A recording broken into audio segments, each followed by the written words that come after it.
I'm Dr. Noel Wagner, Saginaw-Tuscola Medical Control Authority. Today I want to talk about head injuries. And by head injuries, I mean, we want to talk about significant head injuries. So people that really have sustained a significant injury, not a GCS of, 14, 13, somewhere like that. We're talking about people, GCSs of 3 to 11, 12, whatever, somewhere in there, somewhere where people have really, have a high likelihood of a significant head injury. And what we want to do to properly address that. First thing, C-collar. Do you need a C-collar? Well, if it's blunt trauma, yeah, they should be in a C-collar. Um, Definitely put them in a C-collar as long as it's not interfering with their airway.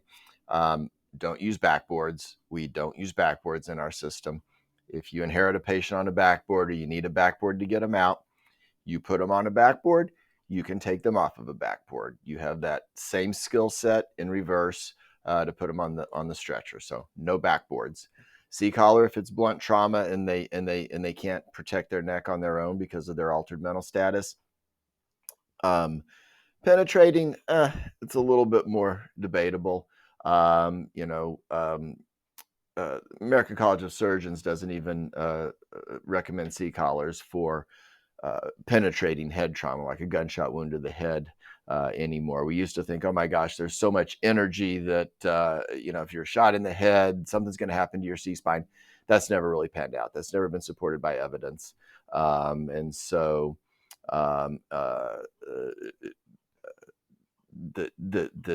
not really supported. So if you want to put them in a C-collar, that's fine. Again, as long as it doesn't it doesn't interfere with the airway.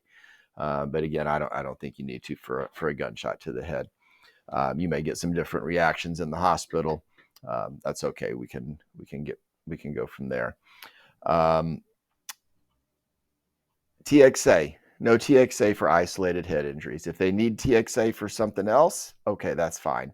But we're not giving TXA for isolated head. That's just never really been supported by the research. So no TXA just for head injuries alone. And then that gets us to the final two things we wanted to talk about today, and probably the most significant is blood pressure and oxygenation. Okay. Blood pressure, very important in a head injury to have adequate blood pressure. Okay. They can't be hypotensive. One episode of hypotension significantly increases your mortality. So do everything in your power to keep their blood pressure up.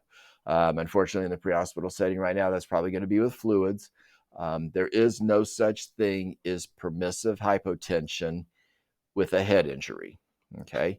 Isolated head, no permissive hypotension. Head and multi-system trauma, head wins. Head always wins. So we're going to do everything we can to keep their pressure up. Probably the best route is through fluids.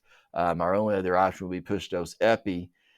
Well, there's concerns with push dose epi as a pressor whenever it's a vasoconstrictor, and we're also vasoconstricting. So probably fluids is our best option. And then obviously, rapid transport to the hospital. But remember, head wins, blood pressure up, no permissive hypotension. And number two, the thing that may not be is quite as intuitive is oxygenation. You want good oxygenation, okay? And what I'm going to tell you next, you probably haven't heard before.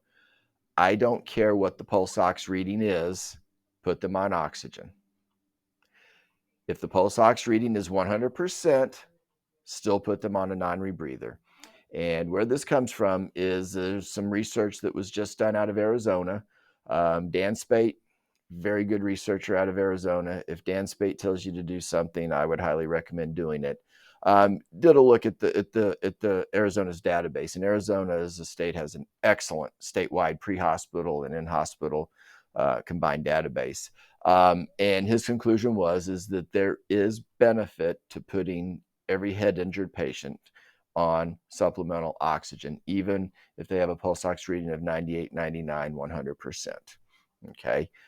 There is a slight increase in your PO2 in your blood, even with 100% saturation. So everybody with significant head injuries needs to be on supplemental oxygen.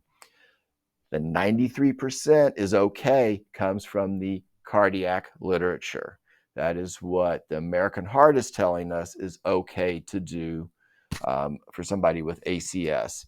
They're saying 93% or above is okay.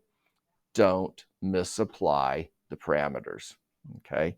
And that's what's going to happen if we take this 93% that comes from the cardiac world and we apply it to the head injury world. So until we hear otherwise, every significant head injury patient should get lots of oxygen. Hyperoxygenation is a big buzzword right now. I'm not convinced it really has a place for concern in the pre-hospital setting. Um, in hospital is a different issue. They're there longer. There's a longer period of time. They have more control. How are you going to lower somebody's oxygen percentage on a bag valve mask that's hooked up to the wall? How are you going to lower somebody's oxygen on a CPAP that we have hooked? We just don't have that ability, and I don't think we have the need to do it. So again, the two big final take homes on head injuries are blood pressure, keep it up. You need a systolic of at least 100, if not more. Okay, and oxygen, oxygen, oxygen, oxygen. Only use the pulse ox to tell you when you're really too low, but still oxygenate them as much as you can until we get them to the hospital. And that's all today for head injuries. Again, I'm Dr. Noel Wagner, Saginaw-Tuscola Medical Control Authority. Thank you.